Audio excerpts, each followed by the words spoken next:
ಭಾರತೀಯ ಕುಸ್ತಿಪಟು ಆಗಿರುವಂತಹ ವಿನೇಶ್ ಫೋಗಟ್ ಅವರ ಬೆಳ್ಳಿ ಪದಕದ ಕನಸು ನುಚ್ಚುನೂರಾಗಿದೆ. ವಿನೇಶ್ ಫೋಗಟ್ ಒಲಿಂಪಿಕ್ಸ್ ಅರ್ಹತೆ ಅರ್ಜಿ ವಜಾ ಆಗಿದೆ. ಫೈನಲ್ ಪ್ರವೇಶದಿಂದ ಅವರು ಅನರ್ಹಗೊಳಿಸಿತ್ತು ಒಲಿಂಪಿಕ್ ಸಮಿತಿ. 100 ಗ್ರಾಂ ಹೆಚ್ಚು ತೂಕ ಇದ್ದಿದ್ದಕ್ಕೆ ಅವರನ್ನ ಅನರ್ಹಗೊಳಿಸಲಾಗಿತ್ತು. ಇನ್ನು ಈ ಒಂದು ಅನರ್ಹತೆ ಪ್ರಶ್ನಿಸಿ ವಿನೇಶ್ ಫೋಗಟ್ ಅರ್ಜಿಯನ್ನ ಸಲ್ಲಿಸಿದ್ರು. ಒಲಿಂಪಿಕ್ ಸಮಿತಿ ನಿರ್ಣಯಕ್ಕೆ ಅವರು ಮೇಲ್ಮನವಿಯನ್ನ ಸಲ್ಲಿಸಿದ್ರು. ಇದೀಗ ವಿನೇಶ್ ಅವರ ಬೆಳ್ಳಿ ಪದಕಕ್ಕಾಗಿ ಸಲ್ಲಿಸಿದಂತಹ ಮನವಿ ತಿರಸ್ಕಾರವಾಗಿದೆ. ಕ್ರೀಡಾ ನ್ಯಾಯ ಮಂಡಳಿಯಿಂದ ಅಂತಿಮ ಆದೇಶ ಹೊರಬಿದ್ದಿರೋದು. ಅನೇಕ ಬಾರಿ ಈ ಒಂದು ತೀರ್ಮಾನ ಪೋಸ್ಟ್ಪೋನ್ ಆಗ್ತಾ ಬಂತು, ಒಂದು ಜಡ್ಜ್ಮೆಂಟ್. ಆದರೆ ಇವತ್ತು ಹೊರಬಿದ್ದಂತಹ ಜಡ್ಜ್ಮೆಂಟ್ ವಿನೇಶ್ ಫೋಗಟ್ ಅವರ ಬೆಳ್ಳಿ ಕನಸಿಗೆ ಕೊಳ್ಳಿ ಇಟ್ಟಿದೆ.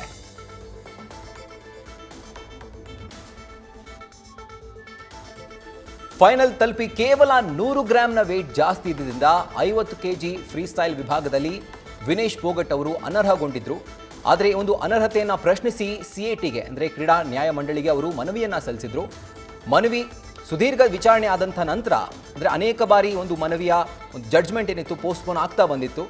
ನಿನ್ನೆ ಆಗುತ್ತೆ ಅಂತ ಹೇಳಿದರು. ಆದರೆ ಇವತ್ತು ಈ ಒಂದು ನಿರ್ಧಾರ ಹೊರಬಿದ್ದಿರೋದು, ಒಂದು ಆದೇಶ ಹೊರಬಿದ್ದಿರೋದು. Court of arbitration for sports ಒಂದು ಆದೇಶವನ್ನು ಹೊರಡಿಸಿ ಅವರ ಅನರ್ಹತೆಯ ಒಂದು ವಿಷಯ ಏನಿತ್ತು ಅದನ್ನು ಎತ್ತಿ ಹಿಡಿದಿದೆ. ಆ ತೀರ್ಪನ್ನು, ಅಂದರೆ ಒಲಿಂಪಿಕ್ ಸಮಿತಿಯನ್ನು ಅನರ್ಹ ಮಾಡಿತ್ತೋ ಆ ತೀರ್ಪನ್ನು ಈಗ ಸಿಎಟಿ ಎತ್ತಿ ಹಿಡಿದಿದೆ. ಇದರಿಂದಾಗಿ ವಿನೇಶ್ ಫೋಗಟ್ ಅವರ ಬೆಳ್ಳಿ ಪದಕದ ಕನಸೇನಿತ್ತು, ಅಂದರೆ ಕೊನೆ ಪಕ್ಷ ಫೈನಲ್ಗೆ ಹೋಗಿದ್ರಿಂದ ಬೆಳ್ಳಿ ಪದಕ ಆದರೂ ಸಿಗ್ಬಹುದು ಅಂತ ಏನಿತ್ತು, ಆ ಕನಸು ಈಗ ನುಚ್ಚುನೂರಾಗಿದೆ.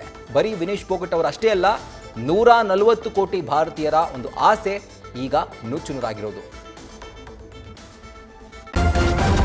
ನ್ಯೂಸ್ ಫಸ್ಟ್ ನಿರ್ಭೀತಿಯಿಂದ ನಿಮ್ಮ ಪರವಾಗಿ.